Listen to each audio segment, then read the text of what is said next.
दोस्तों, इस देश के रीति रिवाज बहुत ही विचित्र है। कहा जाता है कि ग्रामीण इलाकों में यहाँ एक युवा कई प्रेग्नेंट वुमेन से शादी कर सकता है। ये प्रथा आज की नहीं बल्कि सैकड़ों साल पुरानी है। अगर किसी गर्भवती महिला का हस्बैंड एक्सपायर हो जाता है तो यहाँ का युवा आगे आता है और उन्हें सहारा देता है।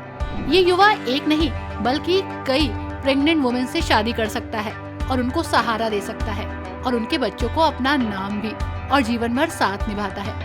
दरअसल दोस्तों, ये देश है लाओस। सिर्फ यही नहीं, इसके अलावा भी ऐसी बहुत सारी प्रथाएं हैं जिसके बारे में सुनकर आपके होश उड़ जाएंगे। दोस्तों, आपको जानकर हैरानी होगी कि लाओस वासी अपने मृतकों को एक विशाल पत्थर के बर्तनों में दफनाते थे। जी हाँ, जार के मैदान का इतिहास सुनने में बहुत ही खतरनाक लगता है। इतिहास का एक छोटा सा पार्ट है यहाँ पर। जार का मैदान पाषाण युग के अवशेष दिखाता है। इन पत्थर के कंटेनर्स का वजन लगभग 6 टन तक हो सकता है। स्थानीय लोगों को इन संरचनाओं की उत्पत्ति के बारे में कोई जानकारी नहीं है। सूर्यास्त के बाद ये स्थान बहुत ही डरावना हो जाता है। मैदान के विशाल परिदृश्य में पत्थर से बने हजारों जार आप यहाँ बिखरे देख सकते हैं। ज्यादातर रिसर्चर्स के अनुसार लोगों को दफनाने के लिए इन जार का इस्तेमाल किया जाता था। साइट पर मिले इंसानों और दफन के सामान के अवशेष इस बात की चीख चीख कर गवाही देते हैं। तो ऐसे अद्भुत देश यानी कि लाओस देश के बारे में आज आप बहुत कुछ जानेंगे। नमस्कार दोस्तों, आप सभी का बहुत बहुत स्वागत है हमारे YouTube चैनल ट्रेवल इन्फॉर्मेशन पर। दोस्तों, अगर आप खुद को करोड़पति महसूस करना चाहते हैं तो लाओस में जाकर आसानी से आप खुद को करोड़पति महसूस कर सकते हैं। दरअसल लाओस की करेंसी का नाम लाओ क्विप है, जो बहुत ही सस्ती करेंसी है। भारत का 1 रुपया यहाँ 250 रुपए से भी ज्यादा है, यानी कि 252 लाओ क्विप के बराबर। यानी अगर आपके पास 50,000 रुपए है तो यहाँ पर आकर वो करीब 1.25 करोड़ बन जाएंगे। हुई ना आपको हैरानी? लेकिन ये सच है।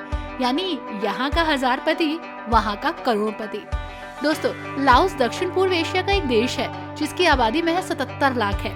ये पूरी तरह से जमीन से घिरा हुआ देश है, यानी कि लैंडलॉक्ड। रणनीतिक रूप से देखें तो इसकी सीमा पूर्व में वियतनाम, दक्षिण में कंबोडिया, उत्तर पश्चिम में चीन और म्यांमार और दक्षिण पश्चिम में थाईलैंड से लगती है।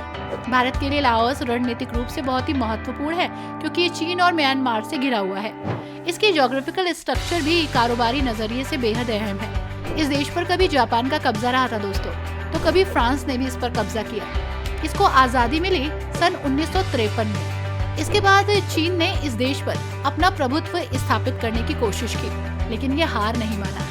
दोस्तों, भारत और लाओस के बीच एक अच्छे रिश्ते हैं। कार्गो और यात्री परिवहन के लिए मेकांग नदी एक अहम रास्ता है और इसी नदी से लाओस बिजली बनाता है, पड़ोसियों को भी देता है और खुद भी यूज करता है। लाओस में साल 2008 में भारत ने एयरफोर्स एकेडमी खोलने का फैसला किया था। इसके अलावा वक्त वक्त पर भारत लाओस की आर्मी को एडवांस टेक्नोलॉजी भी देता रहता है। इतना ही नहीं, दोनों देशों के बीच व्यापार और साइंस एंड टेक्नोलॉजी को लेकर काफी समझौते भी हुए। इस देश में भारतीयों की गिनती लंबे लोगों में होती है। दोस्तों, लाओस के लोग दुनिया के सबसे छोटे लोगों में दूसरे नंबर पर आते हैं। यहाँ के लोगों की औसत हाइट 5 फीट होती है और इसके अलावा यहाँ रहने वाले ज्यादातर लोग जवान होते हैं। आंकड़े बताते हैं कि लाओस की 70% जनसंख्या 30 साल से कम उम्र की है। इसके अलावा साउथ ईस्ट एशिया की सबसे बढ़िया कॉफी भी आपको यहीं मिलेगी क्योंकि यहाँ पर उसका प्रोडक्शन होता है। यहाँ आप बेहतरीन कॉफी का लुत्फ उठा सकते हैं। देश में ज्यादातर लोग कृषि कर अपना जीवन बिताते हैं और ये देश दुनिया में सबसे ज्यादा अफीम की खेती करने वाले देशों में शामिल है। इस कारण यहाँ युवाओं में नशे की लत काफी देखने को मिलती है। हालांकि यूनाइटेड नेशंस की पहल के बाद यहाँ की स्थितियों में काफी सुधार आया। और हाँ दोस्तों, एक चीज और, यहाँ के जंगल तो वर्ल्ड फेमस है। आबादी कम है, जंगल ज्यादा है। जंगली हाथियों के झुंड आपको यहाँ पर हर ओर घूमते मिल जाएंगे क्योंकि लोग कम है। दरअसल दोस्तों, यहाँ पर हाथियों का इतिहास भी बहुत पुराना है। शाही परिवार के लिए ये परिवहन का साधन हुआ करते थे।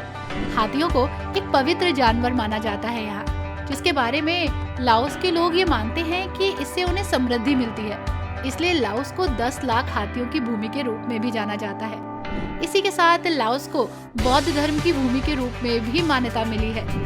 दरअसल दोस्तों, यहाँ 1400 से ज्यादा मंदिर है।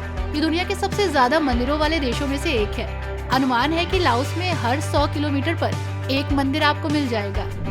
इसी के साथ दोस्तों, फा थान लुआंग एक बौद्ध स्तूप है जो लाओस के वियतियाने शहर में है। ये देश के एक प्रमुख राष्ट्रीय प्रतीक के रूप में कार्य करता है जो राजधानी में स्थित है। माना जाता है कि ये स्तूप 3री शताब्दी में बनाया गया था और सोने से ढका हुआ है। लाओस के इतिहास में कई आक्रमणकारियों का लक्ष्य रहा जिन्होंने स्तूप को काफी नुकसान पहुंचाया, लेकिन नुकसान होने के बावजूद इसका पुनर्निर्माण हुआ और ये फिर से उतनी ही खूबसूरती के साथ हमारे सामने है। दोस्तों, लाओस में मेकांग नदी के किनारे स्थित थामटिंग और थामथेंग नामक गुफाओं का एक समूह है।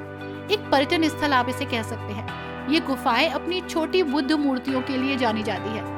ऐसी सैकड़ों मूर्तियां जो ज्यादातर लकड़ी से बनी हैं, इन गुफाओं की दीवारों पर आपको नजर आएंगी। मूर्तियों में बुद्ध को बहुत सारी मुद्राओं में दिखाया गया, शिक्षण लेटे हुए और ध्यान में मग्न बुद्ध। लाओस में नोंगफा झील एक ज्वालामुखी झील है जिसका स्वरूप अनोखा है। झील की गहराई अज्ञात बताई जाती है। इसके कारण झील के बारे में कई किंवदंतियां प्रचलित हैं।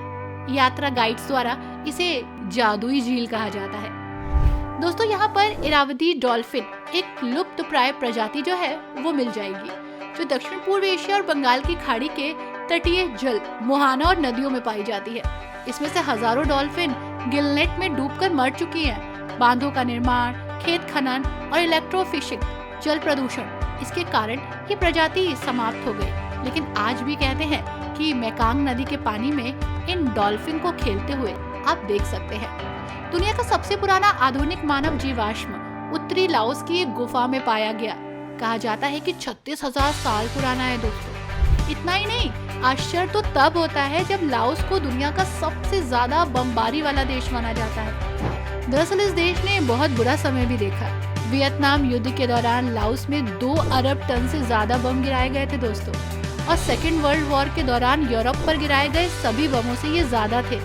इसीलिए तो कहा जाता है कि ये दुनिया का वो देश है जहाँ सबसे ज्यादा बमबारी हुई। दोस्तों, ये जगह अपनी खूबसूरती के लिए भी जानी जाती है, अपने महलों के लिए, अपने मंदिरों के लिए जानी जाती है। यहाँ आकर आपको बहुत ही सुकून भी मिलता है। दोस्तों, यहाँ आने वाले लोग लुआंग प्रबांग जरूर जाते हैं। लाओस में घूमने के लिए सबसे ज्यादा पर्यटक स्थलों से भरी हुई जगह। लुआंग प्रबांग में मंदिर है, महल है, म्यूजियम है, दुकानें हैं और बेहतरीन रेस्टोरेंट और पब्स भी। यात्री किराए की साइकिल लें और शहर का भ्रमण करें। आप ये भी देखेंगे कि बहुत सारे रेस्टोरेंट फ्रांसीसी औपनिवेशिक इमारतों के अंदर बने हैं। कुछ म्यूजियम्स हैं जो उत्तरी लाओस की जनजातीय संस्कृतियों को दिखाते हैं। लुआंग प्रबांग के केंद्र में एक पहाड़ी है जहाँ से मेकांग नदी का शानदार दृश्य दिखता है। नाइट मार्केट का अपना ही नजारा है।